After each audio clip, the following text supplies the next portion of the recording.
तो फाइनल दोस्तों आप सभी को जिस वीडियो का इंतजार था, जिस वीडियो के लिए आप सभी को बहुत से कमेंट आते हैं, फाइनल वीडियो आ चुकी है। दोस्तों इस वीडियो में हम बात करने वाले हैं फसल उत्पादन और बागवानी का आपका जो क्रॉप प्रोडक्शन हॉर्टिकल्चर का जो आज का आपका जो पेपर हुआ है उसके सॉल्यूशन के बारे में हम इस वीडियो में डिस्कस करने वाले हैं। यहाँ पर मैंने आपको जो क्वेश्चन तैयार करवाए थे वही के वही क्वेश्चन आपके पेपर में पूछे गए थे। यहाँ पर मैं आपको 100% यहाँ पर आपको राइट वाला जो 100% सही में आपको यहाँ पर आपका पेपर एनालाइज और सॉल्यूशन बताने वाला हूँ। तो वीडियो बहुत ही इंपॉर्टेंट है, इसलिए वीडियो मस्त बने रहेगा। यहाँ पर मैं आप सभी को आपके पेपर का सॉल्यूशन बताऊंगा, फिर आप यहाँ पर कमेंट करके बताइएगा कि आपने कितने सही किए। यहाँ पर ध्यान रखिएगा, चाहे आपके पास सेट ए आया हो, बी आया, सी आया हो, किसी भी प्रकार का कौन सा भी सेट आया हो, उस क्वेश्चन आपके सेम ही होने वाले हैं। बस आपका जो क्रम है, क्वेश्चनों का जो क्रम है वो आगे पीछे हो सकता है, लेकिन क्वेश्चन यहाँ पर सभी को सेम ही पूछे जा रहे हैं। तो आप अपना पेपर यहाँ पर मिलान कर सकते हो। तो आइए हम मिलान करते हैं। आप यहाँ पर तो यहाँ पर हो सकता है क्लियर ना हो, लेकिन आप अपने पेपर में देख सकते हो, मिलान कर सकते हो। जैसे कि पहला क्वेश्चन आपका था सत्य असत्य लिखे, तो यहाँ पर आप अपना सत्य असत्य वाला जो क्वेश्चन वो निकाल लीजिए, फिर आप यहाँ पर मिलान कीजिएगा। तो पहला क्वेश्चन पूछा था अश्वगंधा सोलेनेसी कुल का पौधा है, तो ये सही आंसर है। इसका सही आंसर सही है कि अश्वगंधा जो सोलेनेसी कुल का पौधा है। तो आपने ये सही किया या नहीं सही किया कमेंट कीजिए। उसके बाद यहाँ पर क्या पूछा था अम्बालपुरम हल्दी की किस्म नहीं है, तो ये असत्य है, ये किस्म है।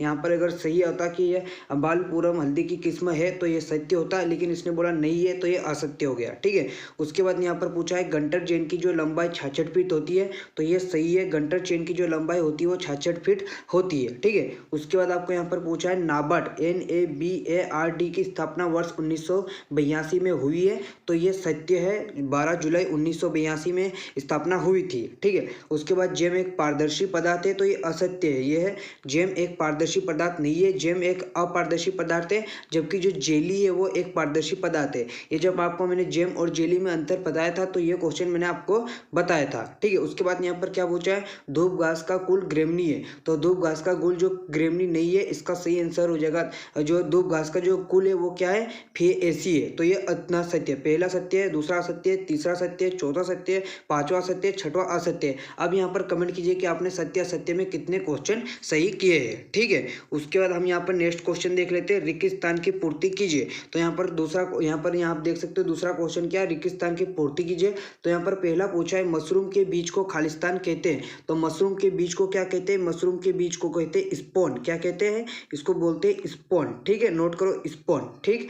उसके बाद सफेद मूसली का वानस्पतिक नाम, तो यहाँ पर मैं आपको लिखकर बता देता हूँ कि आपको बता दूं क्या नाम हो सकता है क्लोरोफाइटम बोरीविलिनम। आप नोट करो क्या है यहाँ पर आप देख सकते हो, एक बार लिखकर बता देता हूँ, फिर मैं यहाँ पर मिटा दूंगा, तो आप एक बार नोट कर लीजिएगा। क्लोरोफाइटम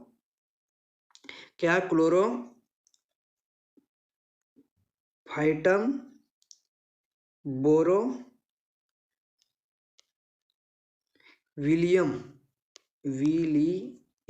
ठीक है, तो ये नोट कर लेना। ठीक है।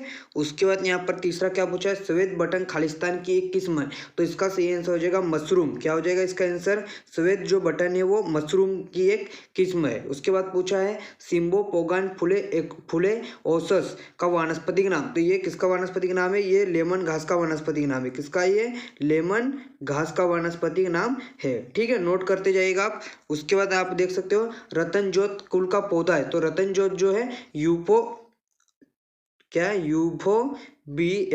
क्या है यूफोबियर्सी, तो ये यहाँ पर आप देख सकते हो। उसके बाद यहाँ पर क्या पूछा है कुशल फसल की एक किस्म है, तो इसका सही आंसर अभी नहीं मिला, इसमें थोड़ा कंफ्यूजन है। तो जिस बच्चे को इसका आंसर पता हो यहाँ पर कमेंट कर सकता है। ठीक है, खालिस्तान मिला लिया। अब यहाँ पर बताइए खालिस्तान में कितने क्वेश्चन सही है आपके। उसके बाद यहाँ पर आप देखो ऑब्जेक्टिव मिला लेते हैं अपन। तो पहला क्या पूछा था निम्न में कौन सा गुरु पोषक तत्व नहीं है, तो इसका सही आंसर हो जाएगा ऑप्शन सी।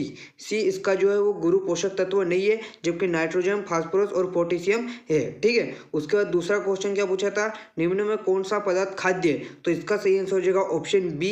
क्या हो जाएगा इसका सही answer, option B F Y और M, जो कि एक खाद है। ठीक है। और ये जो बाकी है वो उर्वरक है, जैसे DAP, Gromor, single super phosphate, ये उर्वरक है, और जो बी वाला है वो खाद है। उसके बाद निम्न कौन सा तत्व क्या होता है, निम्न कौन सा प्राथमिक पोषक तत्व कहलाता है, तो प्राथमिक पोषक तत्व कौन कौन से होते हैं नाइट्रोजन, फिर फास्फोरस और पोटेशियम। इनमें कौन सा दिया है NPK में कौन सा दिया है P दिया है, तो ये वाला सही आंसर था फास्फोरस, इसका प्राथमिक पोषक तत्व है। उसके बाद क्या पूछा है, यूरिया में नाइट्रोजन का प्रतिशत होता है, तो इसका सही आंसर हो जाएगा 46%, ऑप्शन सी। उसके बाद यहाँ पर गेहूं के मामा का वानस्पतिक नाम, तो गेहूं के मामा का जो वानस्पतिक नाम क्या है, फेलेरिस माइनर। ठीक है, उसके बाद पारेला सबसे अधिक हानिकारक है गन्ने की फसल के लिए। ठीक है, नोट कर लो। तो इतने क्वेश्चन यहाँ पर आपने ऑब्जेक्टिव नोट कर लिए। अब बताइए ऑब्जेक्टिव में कितने सही किए। अब नेक्स्ट क्वेश्चन क्या है आपका, नेक्स्ट क्वेश्चन है सही जोड़ी बनाइए। तो यहाँ पर पहला था अंगूर, तो अंगूर का जो मिलान करना है आपको, मिलान करना है इसका, ये किस्म ब्यूटी बेदना, पपीता, पपीता से बनता है पपेन। ठीक है, आम, आम का जो एकांतर फलन C.N, फिर यूफोबिएसी, ये जो है इसका आंसर हो जाएगा आंवला, और फिर अमरूद हो जाएगा मृगबहार। ठीक है, तो ये नोट करना था। ठीक है, नोट करो। ठीक है, पहले का क्या हो जाएगा, पहले का C, उसके बाद हो जाएगा A, उसके बाद हो जाएगा क्या हो जाएगा B, उसके बाद D, और उसके बाद E। नोट कर लो। उसके बाद यहाँ पर एक वाक्य में उत्तर लिखिए। तो यहाँ पर एक वाक्य में उत्तर लिखना था। पहला पूछा था नींबू के सिट्रस केकर रोग का रोगजनक क्या है, तो इसका सही आंसर हो जाएगा, नोट करना, जेंथोमोनस साइट्री नामक बैक्टीरिया। क्या हो जाएगा, जेंथोमोनस साइट्री। ठीक है, उसके बाद दूसरा क्या है, गामा BHC का पूरा नाम, तो इसका सही आंसर हो जाएगा गामा हेक्सा क्लोरोसाइक्लोन हेक्सेन। ठीक है, याद रखो, गामा हेक्सा क्लोरोसाइक्लो हेक्सेन। उसके बाद 2,4-D का पूरा नाम 2,4-डाई क्लोरो क्या, क्लोरोफिनोक्सी एसिटिक एसिड। ठीक है, उसके बाद अरहर का बंदित्या रोग किस रोग के कारण होता है, तो इसका आंसर हो जाएगा, तो इसका आंसर अभी हमें नहीं मिला, आप कमेंट कर दीजिएगा। गन्ने का उत्पत्ति स्थान क्या है, तो गन्ने का उत्पत्ति स्थान हो जाएगा भारत। क्या हो जाएगा, गन्ने का उत्पत्ति स्थान भारत भी हो जाएगा, या आप लिख सकते हैं दक्षिण पूर्वी यूरोप, दक्षिण पूर्वी एशिया, या अगर आपने भारत लिखा तो भी सही है। ठीक है, उसके बाद यहाँ पर हम देख सकते हैं छठवां क्वेश्चन क्या पूछा था आपको, ब्लाचिंग की संक्षिप्त में समझाए, आपको समझाया हुआ है। फार्मिंग क्या है आपको स्पष्ट रूप से मैंने बताया था। सहकारिता क्या, आप सभी को मैंने बताया था कि सहकारिता का सिद्धांत 100% पूछेगा।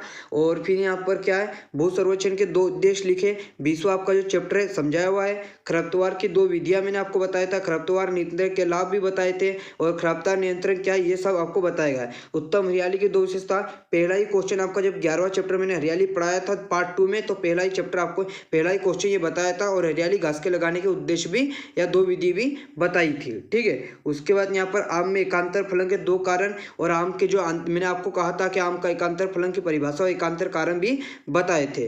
फल और सब्जी खराब होने के कारण आपको बताए हुए। गन्ना, चना एवं मटर फसलों के एक एक रोग का नाम बताया है, इनके कीट भी बताए थे। अंगूर, केला, एक पपीता के वानस्पतिक नाम अच्छे से समझाया हुआ है। खाद और उर्वरक अंतर में मोस्ट इंपॉर्टेंट, जब आपका पहला जो दूसरा चैप्टर और तीसरा चैप्टर उसमें मैंने आपको बताया था। हरी खाद हेतु प्रयुक्त फसलों की 3 विशेषता आपको मैंने बताई थी। तो ऐसा कोई क्वेश्चन मेरे को यहाँ पर दिख नहीं रहा कि जो मैंने आपको नहीं बताया हो। यहाँ पर नाइट्रोजन, फास्फोरस और पोटाश युक्त 3 उर्वरकों के नाम 100% बताया था। लैंगिक पराशर और वानस्पतिक पराशर में अंतर मोस्ट इंपॉर्टेंट क्वेश्चन कहा भी था कि अगर आप इसमें अंतर याद कर लोगे तो आप यहाँ पर विशेषता लिख सकते हो, लेकिन इसने डायरेक्ट अंतर पूछा था और कहा था कि अंतर वाले क्वेश्चन अपने आप में मोस्ट इंपॉर्टेंट होते हैं। ठीक है, अच्छी जेली की 4 विशेषता 100% बताया था। सिंचाई जल निकास में ये वाला क्वेश्चन भी बताया था। और फिर यहाँ पर क्या है, धान एवं सब्जी की फसल के 2 वेराइटी मतलब किस्म के नाम लिखिए। मैंने तो आपको पूरा क्वेश्चन ही अच्छे से समझाया था। तो यहाँ पर ऐसा कोई क्वेश्चन मेरे को दिख नहीं रहा जो कि मैंने आपको समझाया न हो और आपको बताया ना हो। अगर आप यहाँ पर अगर आपको विश्वास नहीं हो, लेकिन जिन बच्चों ने हमारे माध्यम से पढ़ा है उन्हें पता है कि मैंने आपको जो क्वेश्चन बताए थे वही के वही क्वेश्चन आपके पेपर में पूछे गए थे। तो आज का पेपर मैं आशा करता हूँ कि सभी बच्चों ने आज के पेपर में तबाही मचाई होगी। अब आपका जो PCMB का जो पेपर है उसकी तैयारी के लिए हम मोस्ट इंपॉर्टेंट क्वेश्चन लेकर बहुत जल्द आने वाले। तो अभी तक अगर आपने चैनल को सब्सक्राइब नहीं किया तो चैनल को सब्सक्राइब कर लीजिए और यहाँ पर फटाफट कमेंट कीजिए कि आज के पेपर में आपका कितना स्कोर रहा है। ठीक है, फटाफट यहाँ पर कमेंट कीजिए। तो अभी के लिए इतना, मिलते वीडियो में, जय हिंद।